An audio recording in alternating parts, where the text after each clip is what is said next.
இத பாரு, ஒன்னு நீ இல்லனா நான் இல்லனா நீ இல்லனா நான். நமக்குள்ள வேற எவனும் நடுவில் வந்துடக்கூடாது. நாம 2 பேரால மட்டும்தான் மக்களை ஈஸியா ஏமாத்த முடியும். இந்த விஜய் வந்ததுனால நமக்கு பொழப்பே போச்சு. மக்கள் வேற அவனை தான் நம்புறாங்க. நாம வெளியே அடிச்சுக்கிற மாதிரி அடிச்சுக்கிட்டாலும் உள்ள நம்மளுடைய டீலிங் பக்காவா இருக்கணும். மக்களோட ஃபீலிங்ஸை பத்திலாம் நமக்கு கவலை இல்லை. நமக்கு டீலிங் தான் முக்கியம். மாத்தி மாத்தி ஆட்சிக்கு வந்துடலாம்னு நினைச்சோம், ஆனா அது நடக்காது போல் இருக்கு. அதனால நீ என்ன பண்ற? எஸ்ஓபின்னு போட்டு ஒரு பக்கம் அவனை தடுத்துரு, இன்னொரு பக்கம் அவன் மேல பழி போட்டு நானும் தடுத்துறேன். என்ன ஓகேவா? டீலிங் ஓகேவா? ஓவர். மோசமானவங்களே முக்கியமானவங்க கேள்விப்பட்டிருக்கிறீங்களா? அந்த மாதிரி மோசடி ஆட்சியிலே முக்கியமான ஆட்சி இந்த திமுக ஆட்சி. மக்களை நேசிக்கிற விஜய் வேணுமா? மக்கள் விரோத ஆட்சி நடத்துற ஸ்டாலின் சார் வேணுமா?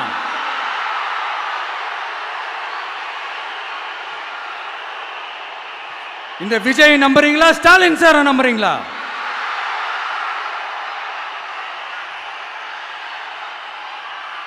இந்த சத்தத்துக்கு அர்த்தம் தெரியுமா சார்? ஸ்டாலின் தொடரட்டும் அப்படின்னு அர்த்தம் கிடையாது. தீய சக்தி திமுக ஆட்சி மறையட்டும், தூய சக்தி டிவிக்கு ஆட்சி வரட்டும். நானும் உதிக்கட்டும்னு சொல்லாம்னு நினைச்சேன், பார்த்தா அதை வேற திருச்சி பேச ஆரம்பிச்சிருவாங்க. நான் போன மீட்டிங்ல வேலூர்ல பேசும்போது சொல்லியிருந்தேன், தமிழ்நாடு தான் விஜய் தான் தமிழ்நாடு அப்படின்னு நான் சொல்லியிருந்தேன். அது ஏன் அப்படி சொன்னேன் அப்படின்னா, தமிழ்நாட்டு மக்களுடைய ஒரே பிரதிநிதியா, உண்மையான ஒரு பிரதிநிதியா நாம மட்டும்தான் இருக்கிறோம் அப்படின்றதுக்காக தான் அப்படி நான் சொன்னேன். அப்புறம் அந்த தேர்தல் பற்றியும் நான் சொல்லியிருந்தேன். தமிழ்நாடு வர்சஸ் ஸ்டாலின் சார், அதாவது விஜய் வர்சஸ் ஸ்டாலின் சார், அதையும் நான் சொல்லியிருந்தேன். அப்புறம் இன்னொரு கேள்வியும் கேட்டிருந்தேன். இது தமிழ்நாடு சட்டசபைக்கான ஒரு தேர்தல், இதை ஏன் தமிழ்நாட்டுக்கும் டெல்லிக்குமான ஒரு எலெக்ஷன் சொல்றீங்க அப்படின்னு நான் கேட்டிருந்தேன். உடனே விஜய் பாஜகவுக்காக பேசுறாரு அப்படின்லாம் திருச்சி பேச ஆரம்பிச்சிட்டாங்க. அப்புறம் ரெகுலராக ஒன்று பண்ணுவாங்கல்ல, நம்மளுடைய சிறுபான்மை சகோதரர்களை பயமுறுத்தி ஒரு ஏமாத்து வேலை ஒன்று செய்வாங்கல்ல, அது இனிமே அவங்களால தொடர்ந்து செய்ய முடியாதுன்னு அவங்களுக்கு தெரிஞ்சு போச்சு. அதனால தான் நான் என்ன பேசினாலும் அதை திருச்சி பேசுறது, அந்த தில்லு முள்ளு வேலைகள்லாம் அவங்க செய்ய ஆரம்பிச்சிட்டாங்க. சென்னையில் டெல்லின்னு கூவுறதும், அடிக்கிற கொள்ளைக்கு ரைடு வந்துட்டா டெல்லிக்கு வெள்ளை கொடை பிடிக்கிறதும்,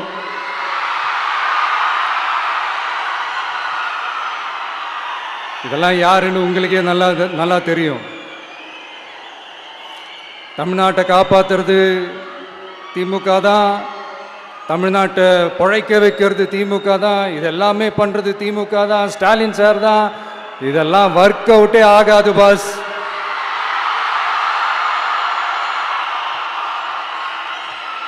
சின்ன பசங்களாம் சொல்ல ஆரம்பிச்சிட்டாங்க, ஓம் சக்தி பராசக்தி, திமுக ஒரு தீய சக்தி.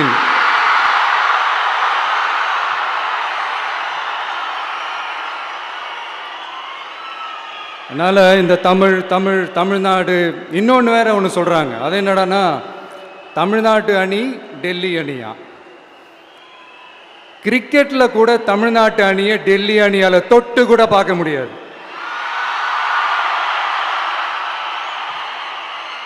அப்படி இருக்கும்போது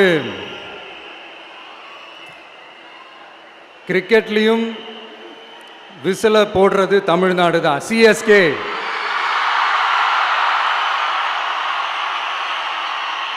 வரப்போற எலெக்ஷன்லயும் விசில போட போறது நம்ம டிவிக்கே தான். தமிழ்நாடு தான் டிவிக்கே, டிவிக்கே தான் தமிழ்நாடு. இந்த அணி அந்த அணி டெல்லி அணி இதெல்லாம் அனைத்தும் உடைஞ்சி நொறுங்கும், டிவிக்கே அடிச்சு நொறுக்கும்.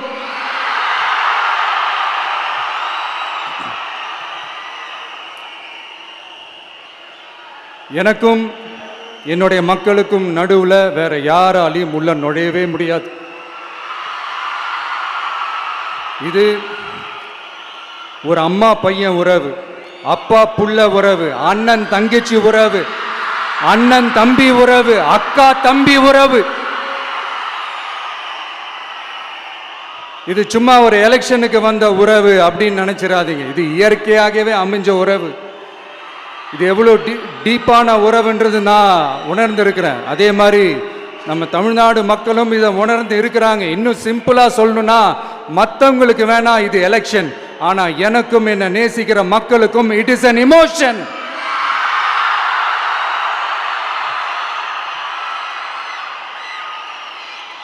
And it is not an ordinary emotion. It is a powerful oceanic emotion. இப்படி இருக்கும்போது வீட்டுக்கு வீடு விஜய், தமிழ்நாட்டுக்காக விஜய், வெற்றி பேரணியில் தமிழ்நாடு, இதெல்லாமே 100% இந்த எலெக்ஷன்ல அது ப்ரூவ் ஆகும்.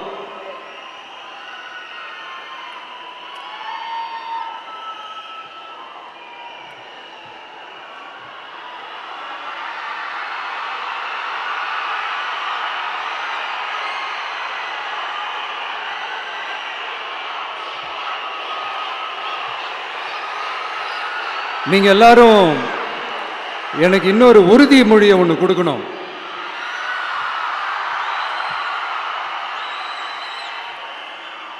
ஊழலற்ற உண்மையான சமூக நீதியை நிலைநாட்ட நம்ம ஆட்சியை அமைப்பீங்க தானே? உங்களை தான் கேட்கிறேன், நம்ம ஆட்சியை அமைப்பீங்க தானே? இந்த விஜய்க்கு ஒரு வாய்ப்பு கொடுப்பீங்க தானே? உண்மையிலே கொடுப்பீங்க தானே? இந்த விஜய நம்புறீங்க தானே? ஒவ்வொரு வீட்லயும் விசில் சத்தம் கேட்கும் தானே?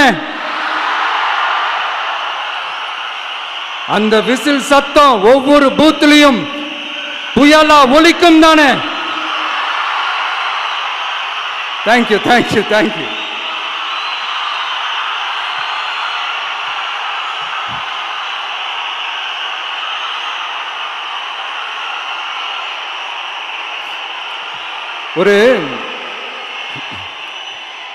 ஒரு டாக்டர் இருக்காருன்னா நாம் எப்போ அவரை பற்றி யோசிப்போம்?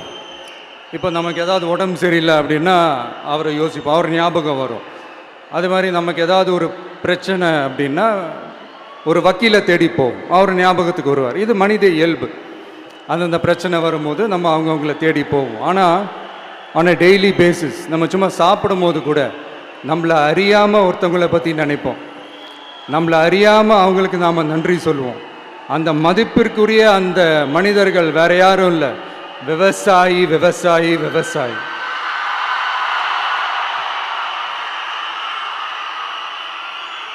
அவங்க பார்க்கறதுக்கு வேணா சாதாரணமாக இருப்பாங்க, ஆனால் அவங்க சாதாரணமான மனிதர்கள்லாம் கிடையாது. இந்த உலகத்தையும் மனிதர்களையும் படைச்சது கடவுள்னு சொல்லுவாங்க, ஆனால் அந்த கடவுளுக்கே படையல் போடுற உயர்ந்த மனிதர்கள் தான் நம்ம விவசாயிகள்.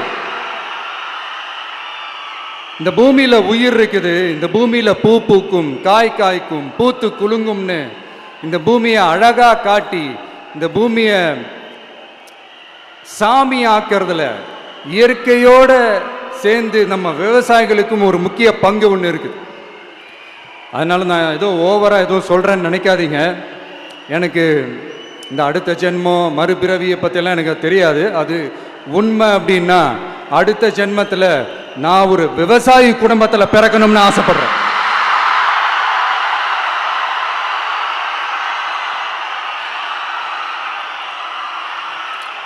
எனக்கு விவசாயத்தை பற்றி டீட்டெயில்டாக தெரியாது தான், நான் ஒத்துக்கிறேன். அதனால் மற்றவங்க மாதிரி நானும் டெல்டாக்காரன் தான் அப்படின்னு உங்க காதுல டால்டா ஊத்தலாம் நான் வரல. எனக்கு விவசாயத்தை பத்தி டீட்டெயில்டா தெரியலனா கூட அவங்க படுற கஷ்டங்களை பத்தி எனக்கு நல்லாவே தெரியும். நம்மளுடைய முதல் அரசியல் பயணம் தொடங்கினதே அந்த பரந்தூர் விஷயத்தை கையில் எடுத்து தான். அதனால நம்மளுடைய இந்த ஆட்சி அமைஞ்சதும் தீர்க்க வேண்டிய முக்கியமான பிரச்சனைகள்ல நம்மளுடைய விவசாய பிரச்சனைகளும் ஒன்று. முதல்வர் அவர்களுக்கு இந்த மாதிரி நீங்கள் அது செஞ்சிட்டேன் இது செஞ்சிட்டேன் அப்படின்னு நிறையா பெருமையாக சொல்லிக்கிறீங்களே, ஒரு அடிப்படை ஒரு பிரச்சனையை பற்றி ஒன்று பேசுவோமா? கொஞ்ச நாளைக்கு முன்னாடி ஐநா சபை ஒரு ரிப்போர்ட் ஒன்று வெளியிட்டிருந்தாங்க. அது கூட தினத்தந்தி நியூஸில் கூட வந்துச்சு. உடனே கூகுள் பண்ணி எதுவும் தேடாதீங்க, உங்கள் ஏஜென்சி வச்சு எதுவும் சர்வே கிருவே எடுக்காதீங்க. எதுக்கு உங்களுக்கு சிரமம்? நானே என்னன்னு சொல்கிறேன். தண்ணீர் திவால் அப்படின்ற அந்த தலைப்பில் தண்ணியே இல்லாமல் திவால் ஆக போகுது அப்படின்ற அந்த கட்டுரை படிக்கும்போது உண்மையிலேயே மனசுக்கு ரொம்ப பகீர்னு இருந்தது. இந்தியாவிலேயே அது முக்கியமாக நம்ம தமிழ்நாட்டில் இன்னும் கொஞ்ச காலத்திலேயே தண்ணியே இல்லாமல் திவாலாக போகுதான். அதுக்கு காரணம் நிலத்தடி நீரை பாதுகாக்காமல் விட்டது தான் காரணமாக. மண்ணையும் மணலையும் கொள்ளையடிச்சா பின்ன வேற என்ன நடக்கும்? மலைகளை முழுகினா பின்ன வேற என்ன நடக்கும்? கனிம வளங்களை கொள்ளையடிச்சா பின்ன வேற என்ன நடக்கும்? இந்த மணல் கொள்ளையில் ஈடுபட்டவங்களை மேலே நீங்கள் சரியாக நடவடிக்கை எடுக்கலைன்னு அது போதுமானதாக இல்லை அப்படின்ட்டு சென்னை உயர்நீதிமன்றம் சொன்னிச்சே, மறந்துட்டீங்களா? இந்த மணல் கொள்ளை, கனிம வள கொள்ளை, இதுக்கெல்லாம் காரணம் மணல் மாஃபியா குரூப் தான் மதுரை உயர்நீதிமன்றம் அந்த கிளை சொன்னிச்சு. அதை மறந்துட்டீங்களா? இந்த மணல் மாஃபியா குரூப்புக்கு ஆதரவு அளிக்கிறது யாரு? உங்க திமுக கவர்மெண்ட் தானே. அது இல்லைன்னு சொல்ல முடியுமா? அவங்களோட டீலிங்ல இருக்கிறது யாரு? நீங்க தானே. அது இல்லைன்னு சொல்ல முடியுமா? தண்ணி திவாலாக போகுது, மணல் திவாலாக போகுது, கனிம வளம் திவாலாக போகுது. மொத்தத்தில் உங்க ஆட்சியில தமிழ்நாடு திவாலாக போகுது. கடன் மேல கடன் வாங்கிட்டு உங்க கவர்மெண்ட்டே குப்பராட்சி படுத்துக்குச்சு. உங்ககிட்ட பேசுறதும் ஒண்ணுதான். சரி, அதை விடுங்க.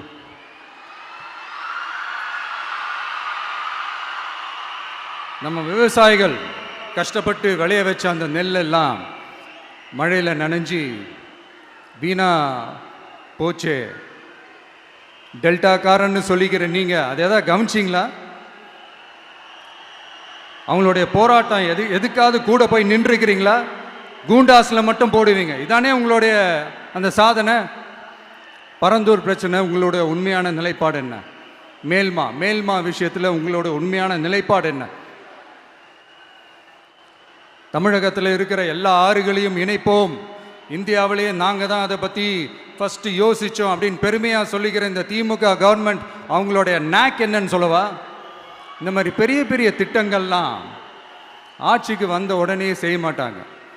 அந்த ஆட்சி முடிகிற டைமில், அந்த கடைசி 6 மாதம், அந்த 1 வருஷம், அந்த 1.5 வருஷத்தில் அதுக்கான திட்டத்தை கொண்டு வருவாங்க, அதுக்கான அடிக்கலை நாட்டுவாங்க. அதுக்கப்புறம் எலெக்ஷன் வரும், தோத்துருவாங்க. கேட்டால் எங்கள் ஆட்சி தான் முடிஞ்சிருச்சே அப்படின்னு நாடகம் ஆடுவாங்க. இல்லை, நான் தெரியாமல் தான் கேட்குறேன். மக்கள் மேலே உங்களுக்கு உண்மையிலே அந்த அக்கறை இருந்துச்சுன்னா ஆட்சிக்கு வந்த உடனே இந்த மாதிரி பெரிய பெரிய திட்டங்கள்லாம் ஸ்டார்ட் பண்ண வேண்டியது தானே. அதனால் ஆட்சி முடியும் போது அடிக்கல் நாட்டுறது. ஓட்டுக்காக என்னென்னலாம் பேசுவீங்க, ஆனால் மக்கள் இதெல்லாம் நம்புறதுக்கு அவங்க ஏமாளிங்க நினச்சிங்களா? மக்களே, நம்மளுடைய ஆட்சி அமைஞ்சதும் இந்த மாதிரி பெரிய பெரிய திட்டங்கள்லாம் உடனே ஸ்டார்ட் பண்ணுவோம். அதை அந்த 5 வருஷத்துக்குள்ள அதை முடிக்கவும் ட்ரை பண்ணுவோம். ஸோ இப்படிலாம் நம்ம பேசினா காவிரி பிரச்சனையில் உன் கருத்து என்ன, முல்லை பெரியார் பிரச்சனையில் உன் கருத்து என்ன, இப்படிலாம் அதெல்லாம் பற்றி உனக்கு என்ன தெரியுமா அப்படின்னு கேட்க ஆரம்பிச்சிருவாங்க. ஐயா, உலக மகா மேதைகளே, ROV, ரிமோட்லி ஆப்ரேட்டட் வெஹிக்கிள், அதை வச்சு தண்ணிக்குள்ளேயே போய் அணைகளோட உறுதித்தன்மையை ஆராய்ச்சி பார்க்குற வரைக்கும் நான் எல்லாம் தெரிஞ்சு தான் வச்சிருக்கிறேன். ஒருத்தன் சைலண்டாக இருக்கான், அமைதியாக இருக்கான்னா உடனே அவனுக்கு எதுவுமே தெரியாதுன்னு நினச்சிடாதீங்க. சும்மா கருத்து சொல்லிக்கிட்டு கம்பு சுற்றிக்கிட்டு இருந்தால் எல்லாமே நடந்துருமா? நசன் பேசி பேசி அதை கேட்டு மக்கள் வெறுத்து போயிட்டாங்க. உருப்படியா ஏதாவது யோசிங்கயான்னு மக்கள் நினைக்கிறத யாருக்கு தெரியுதோ தெரியலையோ, எனக்கு அது நல்லாவே தெரியுது. உரிய இடத்துக்கு போய் சம்பந்தப்பட்டவங்களோட பேசி அதுக்கான சொல்யூஷன் என்னன்னு தெரிஞ்சுக்கிட்டு அதை ப்ராப்பராக எக்ஸிக்யூட் பண்ணணும். அடுத்து நம்மளுடைய கடல் விவசாயிகளான நம்மளுடைய மீனவர்களுடைய பிரச்சனைக்கு அப்பப்போ எந்திரிச்சு கடிதம் எழுதிட்டு திரும்ப தூங்க போயிடுவார். அவ்வளோதான், அதோட அது அப்படியே கிடக்கும். மானே தேனே பொன்மானே இப்படிலாம் கடிதம் எழுதுறதெல்லாம் வேலைக்கே ஆகாது. ஒன்றிய அரசுக்கு அந்த உண்மையான உணர்வுபூர்வமான அந்த அழுத்தத்தை கொடுக்கணும். நம்ம மீனவர்கள் மேல அவங்க கையே வைக்கக்கூடாது, கையே வைக்க விடக்கூடாது. அவங்களுக்கான அந்த பாதுகாப்பு பக்காவா இருக்கணும். அதுதான் நம்மளுடைய ஒரே அஜெண்டா. மீனவர்களே, அடுத்து நம்மளுடைய ஆட்சி தான். கவலைப்படாதீங்க, தைரியமா இருங்க, உங்களுக்கான பாதுகாப்பு பக்காவா இருக்கும். இப்படி இருக்கும்போது அடுத்ததும் நாங்க தான் அப்படின்னு சிஎம் சார் சொல்லுவாங்க. அதெல்லாம் நடக்கவே நடக்காது. 2வது முறை வந்ததெல்லாம் சரித்திரமே கிடையாது. இந்த சைனால கிரேட் வால் ஆஃப் சைனா கேள்விப்பட்டிருப்பீங்க. அதோடைய நீளத்தை விட பெரிய டாஸ்க் இது. ஆனானப்பட்ட அவங்க அப்பாவாலே முடியல.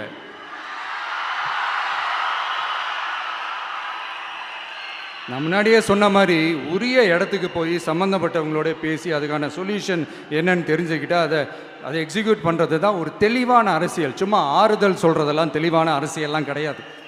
அதெல்லாம் ஒரு ஹம்பக் அரசியல். அரசியலுக்கு வந்துட்டா கலெக்ஷன் பார்க்கலாம் அப்படின்றதெல்லாம் அரசியல் கிடையாது. உண்மையிலே மக்களுக்கான அந்த உழைப்பு இருக்கணும். அதனால தான் நாம் அரசியலுக்கு வந்திருக்கிறோம். இது எதிரிங்களுக்கு நல்லாவே தெரியும். அதனால தான் நம்மளை சுற்றி அத்தனை சதிகள். அதில் முக்கியமான சதி என்ன தெரியுமா? இதை பாரு, ஒன்று நீ இல்லைனா நான் இல்லைனா நீ இல்லைனா நான். நமக்குள்ள வேற எவனும் நடுவில் வந்துடக்கூடாது. நாம 2 பேரால மட்டும்தான் மக்களை ஈஸியா ஏமாற்ற முடியும். இந்த விஜய் வந்ததுனால நமக்கு பொழப்பே போச்சு. மக்கள் வேற அவனை தான் நம்புறாங்க. நாம வெளியே அடிச்சுக்கிற மாதிரி அடிச்சுக்கிட்டாலும் உள்ள நம்மளுடைய டீலிங் பக்காவா இருக்கணும். மக்களோட ஃபீலிங்ஸை பற்றிலாம் நமக்கு கவலை இல்லை. நமக்கு டீலிங் தான் முக்கியம். மாற்றி ஆட்சிக்கு வந்துடலாம்னு நினைச்சோம், ஆனால் அது நடக்காது போல் இருக்கு. அதனால நீ என்ன பண்ற? எஸ்ஓபின்னு போட்டு ஒரு பக்கம் அவனை தடுத்துரு, இன்னொரு பக்கம் அவன் மேல பழி போட்டு நானும் தடுத்துடுறேன். என்ன ஓகேவா? டீலிங் ஓகேவா? ஓவர்.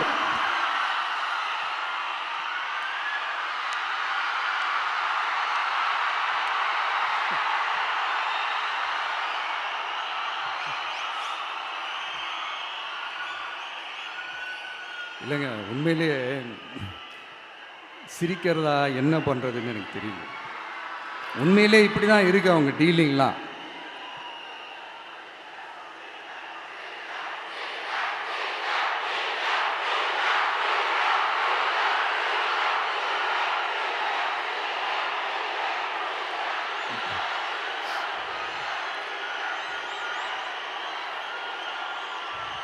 இப்படி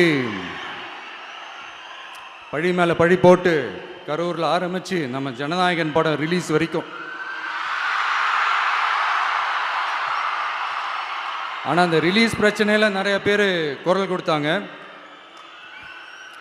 முக்கியமாக நம்மளுடைய முதல்வர் அவர்கள் கூட பூசி மொழிகி பட்டும் படாமல் குரல் கொடுத்தாங்க. But what ever it is, குரல் கொடுத்த அவங்களுக்கும் மற்றவங்க எல்லாருக்கும் இந்த நேரத்தில் என்னுடைய நன்றியை தெரிவிச்சுக்கிறேன். இப்படி நாம் வெளிப்படையாக பேசுகிறதுனால சிஎம் சாரோட மனநிலை இப்போ எப்படி இருக்கும் தெரியுமா? ஏற்கனவே கட்சிக்காரங்க தொல்லை தாங்க முடியல, தூங்க விட மாட்டேறாங்க. இந்த விஜயும் வந்து தூங்க விட மாட்டான். நம்ம பாட்டுக்கு ஹைவேல சைக்கிளில் சோலாவா போலான்னு நினைச்சோம். இவன் நாடானா மக்கள் சக்தியோட வந்துட்டு இருக்கான். இவன் தான் கேள்வி கேட்கறான்னு பார்த்தா மக்களையும் கேள்வி கேட்க வைக்கிறான். 1000 ரூபாய் கொடுத்துட்டு இருந்தோம், 5000 ரூபாய் கொடுத்து ஏமாத்தலான்னு பார்த்தா அதையும் கேள்வி கேட்க வைக்கிறான். விசில் சத்தம் வேற விண்ண முட்டுது. கூட்டணி கட்சிகள் தொல்லை வேற தாங்க முடியல. இவன் பண்ற பிரச்சாரத்தையாத்த முடக்கலான்னு பார்த்தா அப்பவும் மக்கள் அவன் பின்னாடி தான் நிக்கிறாங்க. என்ன பண்றது ஏது பண்றதுன்னு தெரியாத ஒரு மனநிலையில இருப்பாரு. ஆனா சார், நீங்க இந்த விஜயம் முடக்கலாம், ஆனா ஒவ்வொரு வீட்டில் இருக்கிற ஒவ்வொரு விஜயையும் உங்களால முடக்கவே முடியாது.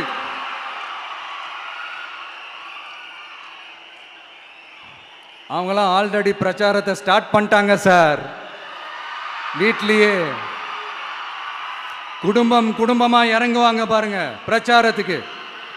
அப்ப உங்களால மட்டும் இல்ல, எந்த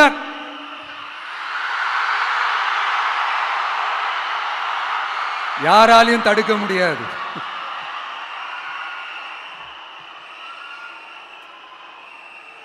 நம்ம டவுன் சவுத்தில் ஒரு ஊரில் உங்கள் அப்பாவுக்கு வெங்கல சிலை வைக்கணும்னு ட்ரை பண்ணீங்கல்ல, அதுக்கு சுப்ரீம் கோர்ட் என்ன சொன்னாங்க? மக்களோட பணத்தில் யாருக்கு புகழ் பாட பார்க்குறீங்க அப்படின்னு கேட்டாங்கல்ல. அதுக்கு என்ன அர்த்தம் தெரியுமா? ஊராம் வீட்டு நெய்யில் உங்கள் வீட்டுக்கு ஸ்வீட்டு செய்யாதீங்க. எப்படி? ஊராம் வீட்டு நெய்யில் உங்க வீட்டுக்கு ஸ்வீட்டு செய்யாதீங்கன்னு அர்த்தம். மக்களோட ஒரு அடிப்படை வாழ்வாதாரத்துக்கு ஏதாவது பிரச்சனைக்குன்னு கேட்டா நிதி சுமைன்னு சொல்றீங்க. செலை வைக்கிறதுக்கு மட்டும் எங்கிருந்து சார் காசு வருது?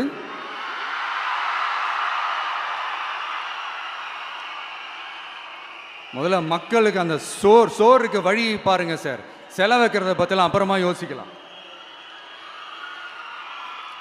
கேஸ் சிலிண்டருக்கு மானியமா 100 ரூபாய் தரேன்னு சொன்னீங்களே, என்னாச்சு?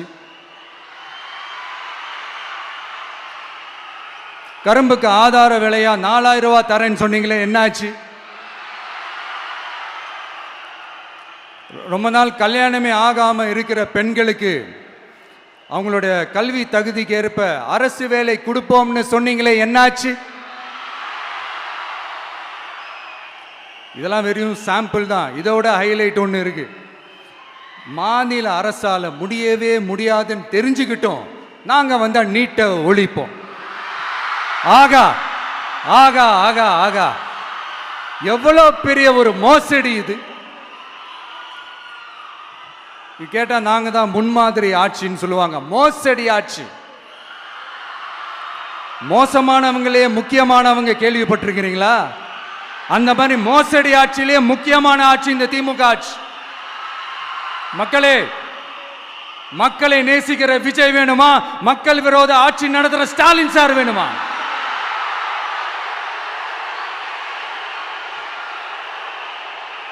இந்த விஜய் நம்புறீங்களா, ஸ்டாலின் சார் நம்புறீங்களா?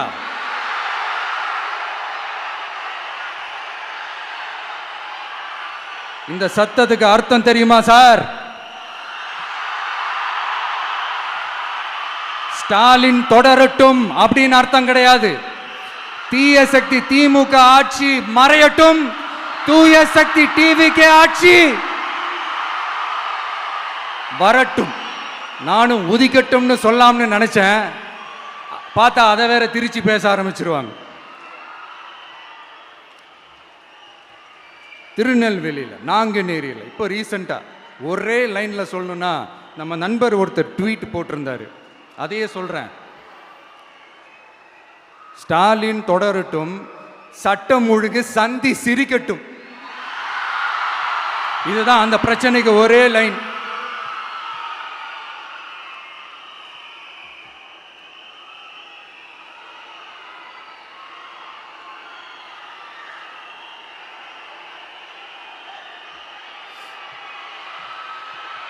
மக்களே, காஞ்சிபுரத்தில் வேலூர்ல எல்லாம் நம்மளோட விஷனை பற்றி சொன்னோம் இல்லையா?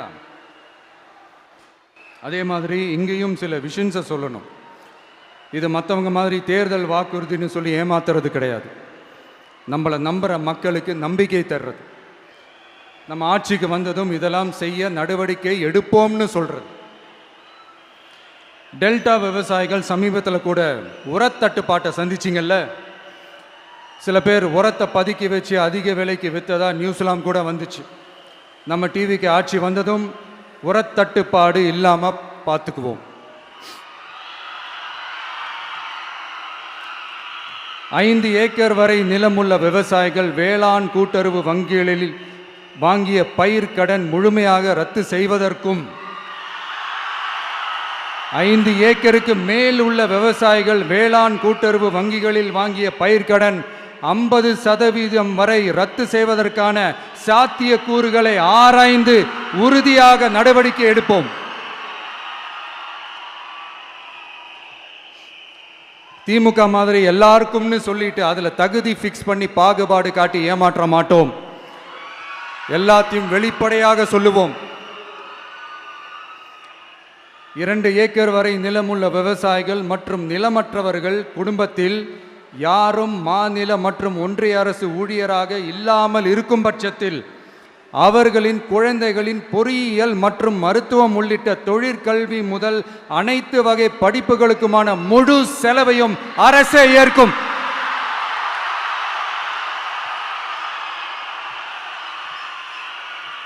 விவசாயிகளின் விருப்பத்திற்கு எதிராக எந்த திட்டமாக இருந்தாலும், ஒன்றிய அரசின் நெருக்கடியே இருந்தாலும் அந்த திட்டத்தை உங்களுடைய டிவிகே ஆட்சி முழுமையாக நிராகரிக்கும்.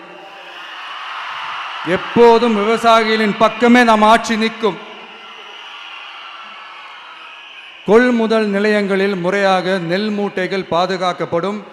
நெல் முளைத்து வீணாவதை பார்த்து கொண்டு நமது அரசு சும்மா இருக்காது. போதுமான கொள்முதல் நிலைய வசதிகள் ஏற்படுத்தப்படும். அதே போல கொள்முதல் நிலையங்களில் கொள்முதல் செய்வதற்கோ மூட்டை ஏற்றி இறக்கவோ 1 பைசா கமிஷன் வாங்காமல் பார்த்து கொள்ளப்படும். அப்படி கமிஷன் வாங்குவது யாராக இருந்தாலும் கடும் நடவடிக்கை எடுக்கப்படும்.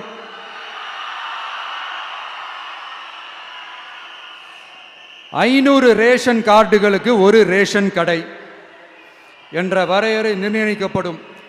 கிராமங்களிலும் எடையாளர் நியமிக்கப்படுவார்.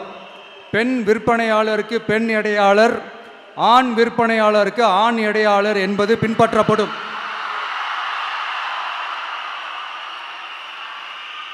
ரேஷன் கடைகளில் அரிசி தவிர அனைத்து பொருள்களும் பாக்கெட் செய்து விநியோகிக்கப்படும்.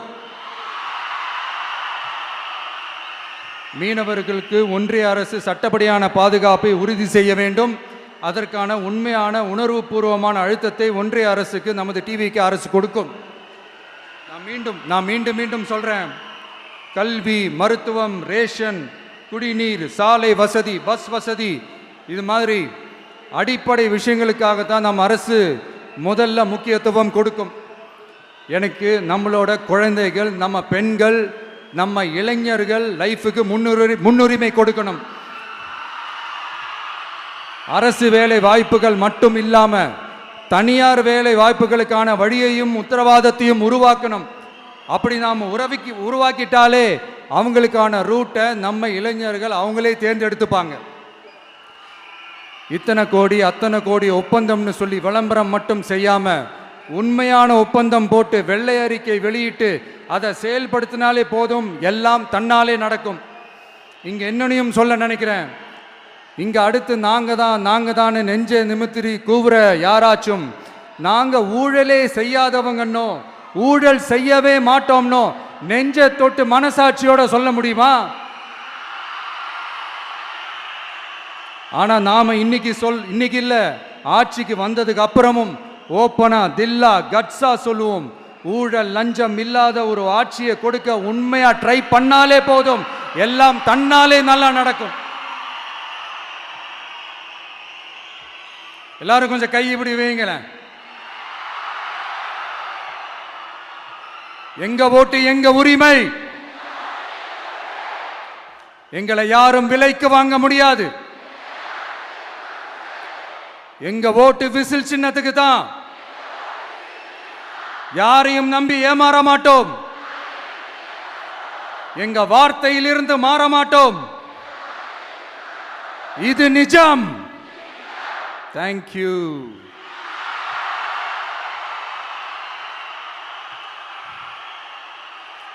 என் நெஞ்சில் குடியிருக்கும் தஞ்சை மக்களே,